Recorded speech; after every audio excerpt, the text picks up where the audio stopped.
to do it. It is super easy. Like I said, so I mean, you can do it the way that I'm doing it here. So I just projected. You essentially load the slides onto VC Learner, then you project it, or you can share a screen. You can share your screen as well. So I will take you guys through the steps tomorrow, and we can practice it a little bit, and then we can take it from there. Okay, so don't worry too much about it. I want you guys to focus on your actual presentation. It's not going to be a challenge, Gareth. Okay, it's like we are disrupting, we are essentially causing a disruption now, because I'm now going to teach you guys a new skill.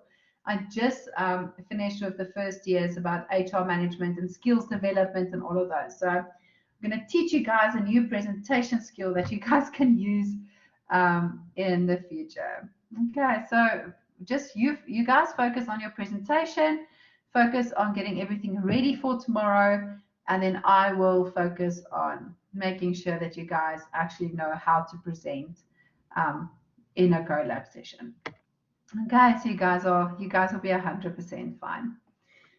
So, like I've now said many times, so chapter 2 is about strategic innovation and how to be innovative as a company. So, I mean, guys, as always, you know that these are your themes, and these are the learning outcomes that you have to be able to achieve in order to be successful in the module. So use this to study when you're actually studying for your test or for the exam. So uncertainty, innovation, risk, all of those. Okay. Remember that companies want the one thing, and that is competitive advantage. The problem with competitive advantage is that competitive advantage is only temporary. Even if you are Elon Musk of Tesla, you are only going to have the competitive advantage for a certain amount of years before someone else will be able to develop a better product, cheaper product that is going to steal your competitive advantage away from you. And the only way to try and gain that competitive advantage and to be competitive is through innovation. So innovation is disruptive. We as a company are either causing the disruption, or we are protecting ourselves from it. So even, for instance, when Elon Musk introduced Tesla, all the other companies looked at it and said, oh goodness, there's actually an electric car that doesn't use petrol or diesel. What are we going to do about this? So they then started making their own plans, gathering information to try and see how they can protect themselves from this new innovation that has just disrupted the environment around them. So value innovation is a form of strategic innovation. And the thing about value innovation is that value innovation is about the fact that we are only creating value for the customers. So we are essentially maintaining our customers, and we are just increasing the process, adapting the product a little bit, adjusting the price. Value innovation is only about increasing that value for the customers, not about creating a different or a new product that has never existed. So we are going to look at a lot of theories today, and the one theorist is Schumpeter, and he says that disruptions is expected. Remember that we live in a society that is always evolving, and as the society is evolving, there is going to be a creation of new ideas, new products, new processes, and all of those are going to be like mini earthquakes. Some earthquakes are bigger than others, and they are going to disrupt the way that people have always thought about things. So the organization can also, organizational learning can also be a form of competitive advantage, and that is why we have to continuously absorb as much knowledge as possible that we can actually use to our advantage. So what absorptive capacity is about? This is the ability of the organization to actually identify and distinguish between hi Flores, to identify, to be able to distinguish between what information is valuable, what information is not as valuable, and to harness that information, and then to bring that information to the company that we can use profitably inside of the company. So guys, I quickly want to show you a video on disruptive innovation. Just give me like 2 seconds so I can just quickly share my screen with you.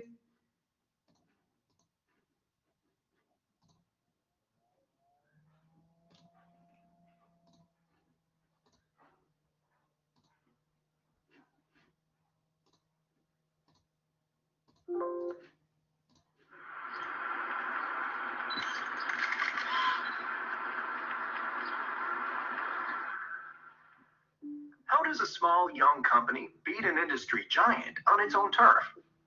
Through what Harvard Business School professor Clayton Christensen calls disruptive innovation. It works like this. Big players focus on sustaining innovation, upgrading existing products and services to attract higher-paying customers. But soon, they start to ignore all the regular customers who just want simple, low-cost alternatives. That's where the entrepreneurial company jumps in with that basic offering.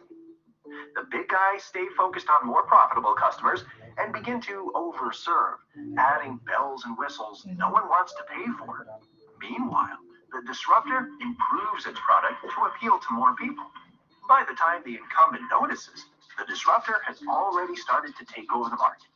The classic example is the steel mini mills, which first produced low-quality rebar, then moved to sheet steel, stealing business from the large mills that had been dominant. More recent disruptors include car makers like Toyota and Hyundai, which launched with economy models, then added luxury features and brands. The only way for industry giants to fight back is by launching their own disruptive innovations. To succeed, they must treat the project as a separate unit with a different business model and growth expectations. Ask, what job do customers need to get done? Segment customers by job, not by product, market size, or demographics, and develop basic, low-cost ways to get the job done. That's how Procter & Gamble came up with Crest White Strips, a cheap, do-it-yourself alternative to an expensive dental service. Disruptive innovation creates new markets and reshapes existing ones. To achieve growth in a fast-changing world, you want to be a disruptor. Don't be disrupted.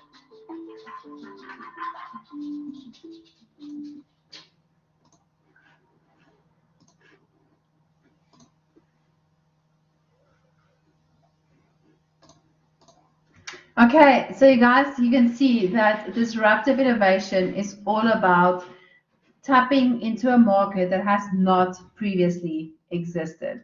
So oh, sorry guys, let me just quickly get my slides. In this chapter, we have spoken about this before, is the red ocean and the blue ocean strategies.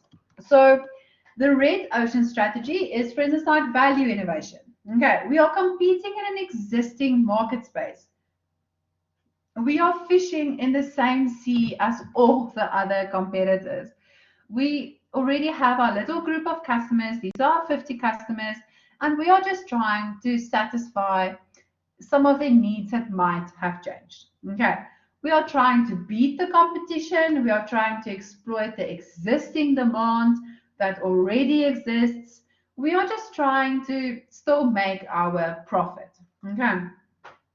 Blue ocean strategies on the other side, they create this uncontested market space.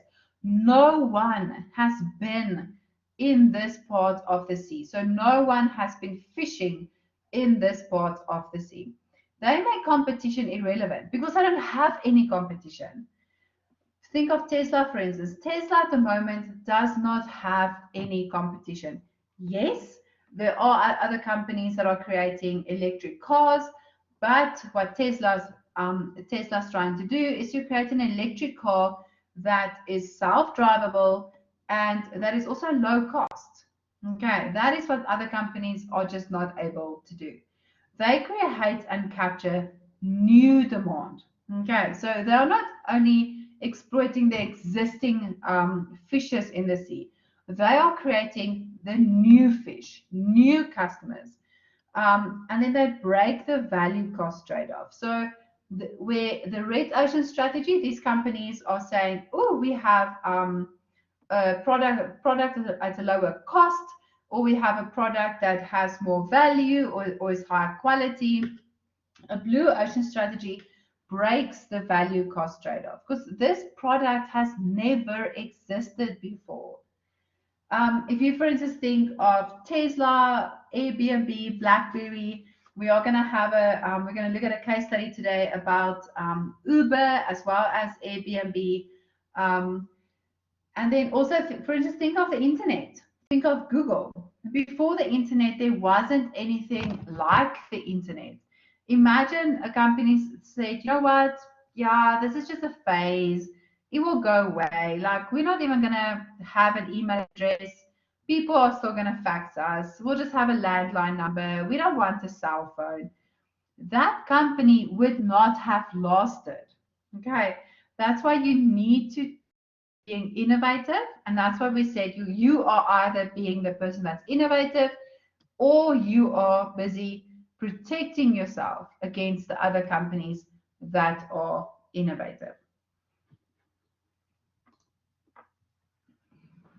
So when we look at the red ocean strategy first, this is a very traditional marketing strategy, and we just want to compete with our competitors. We just want to make our profit, maybe have a little bit of competitive advantage, but that's all that we are actually currently doing. So these companies will contest in the same marketplace, and the red ocean strategy will also influence the company to provide a better service to the buyers. Why do we want to provide a better service to our buyers? Because we are competing with our competitors. So we are all fishing in the same sea. We are just saying, you know what, let's try and put a different type of porridge onto our hook, for instance. Let's try a different method of fishing. Let's go out at night, not during the day, but we are still fishing in the same sea. Okay, we are still fishing the same fishes. So the red ocean strategy focuses on the existing customers and the buyers and does not create new customers. Where the blue ocean strategy, like we've also already said, they refer to an uncontested market policy. This has never ever been done. So it focuses on reinventing the business more than the head-to-head competition. It is also a simultaneous process of opening a new business market and creating a new demand. And that is what makes the competition irrelevant. If you, for instance, take the first time a cell phone was introduced to the world, it made landline irrelevant. It was so far removed from being a competitive factor to a landline that it was really just irrelevant. No matter what any landline company could have done, they just could not get to the new market that was created by cell phones.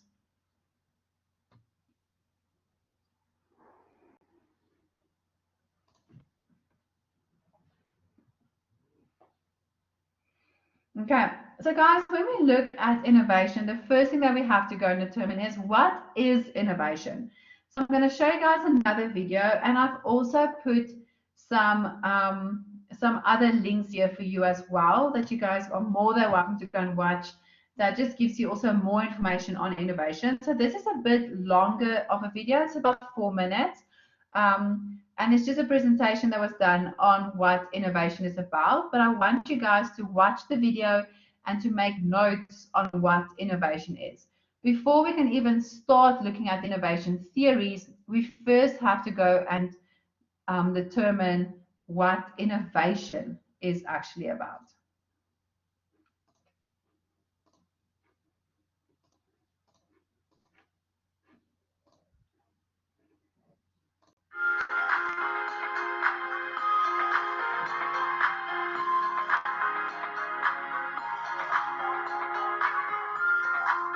But before we go any deeper into the subject, it's important to understand just what is innovation. We all talk about it, we all want to do it, but do we really understand it? Just take a moment and think about, what does innovation mean to you? Does your understanding of the word feel clear, or does it feel a little bit fuzzy? How would you explain it to somebody who never heard the word before?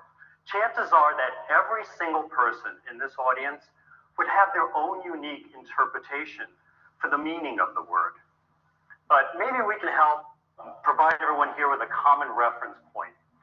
You see, innovation can be simply defined as the introduction of something new or different that provides greater value or benefit. So, new or different, greater value or benefit. Simple, right? And this definition could apply to anything. It could apply to a product, a program, a process, a business model, a technology, anything that can be improved or reimagined. So what do we mean by adding greater value or benefits? Well, let's say that you owned a manufacturing company that made a really high quality pocket knife. The pocket knife would provide value and benefits to your customers when they went camping or hiking. But by thinking more innovatively, you could add new tools and new functionality to your product and thus make it a far more valuable and beneficial product. So which knife would you rather take with you when you go camping? It's pretty simple. See what we mean? Now, just to go a little bit further, there are three approaches to innovation, generally speaking. There's incremental innovation. And incremental innovation is more or less just improving something that already exists, making it a little bit more convenient, or making it a little bit faster, or making it a little bit more effective or longer lasting. The second form of innovation is known as evolutionary innovation. And this introduces a significant leap, and it could be a leap in technology or design or functionality. A good example of evolutionary innovation would be the leap from propeller engines to jet engines, or from the transistor tube to microchips. Now, the third type of innovation is the one we all think about. And sometimes some people fear this type of innovation, but this is revolutionary innovation. This is the type of innovation that introduces something so radically new and different, it has the power to disrupt the status quo and to change people's lives and society. Just think about how radically our lives have changed and the world has changed in the past 20 years. When you think about what life was like before email, before Google searches, before online shopping. You see, the internet and social media are prime examples of revolutionary innovation.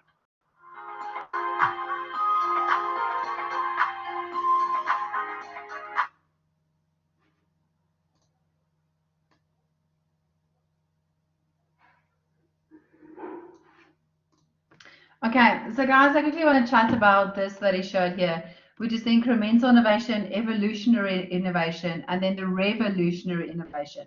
So this is what value innovation is about. So value innovation looks at the improving what already exists. Remember, fishing in the same market. This is where the red ocean strategy comes in.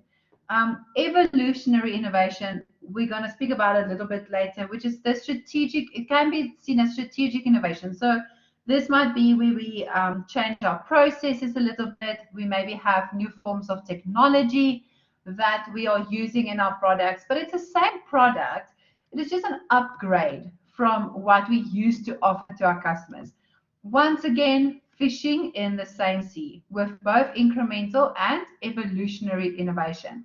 Then revolutionary innovation. This is where disruptive innovation lies. We are creating something that is so different, it's going to literally set us on a different course. It is the fork in the road. Okay, we were always traveling left. We are making a short left, 90-degree turn, and we are going right. That is what disruptive innovation is all about. Okay, let me quickly share my slides with you guys again.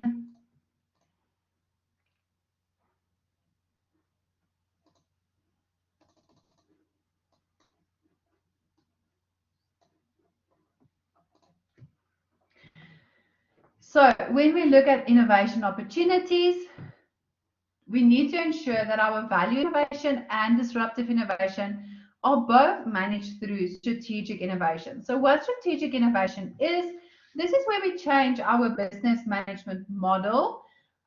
So this is where we change the way that the company was thinking, the way that they were doing certain things, and we are changing it to create a new product. Remember that businesses sometimes confuse risk with uncertainty. So businesses will avoid uncertainty because they just cannot estimate the consequences of what will happen. So the difference between risk and uncertainty is that with a risk, the outcome is relatively known. If you are taking a risk of running 100 meters tomorrow, for instance, you know the risk. You might not finish it within 10 seconds. You might not finish the 100 meters. You might fall. You might be very sore and can barely walk tomorrow, for instance. So you know what the risks are. Uncertainties where the outcome is unknown. I don't know what's going to happen. Okay, and that is what can make businesses uncertain. So they will rather not go into a new field. It's not because they're not taking the risk, it's because they are uncertain. So the failure to actually create disruptive innovation and to really just take on that uncertainty can result in the destruction or the disruption of a market as well as the failure of an organization. I don't know about you guys, but I mean, I haven't seen a fax machine being sold in a very long time.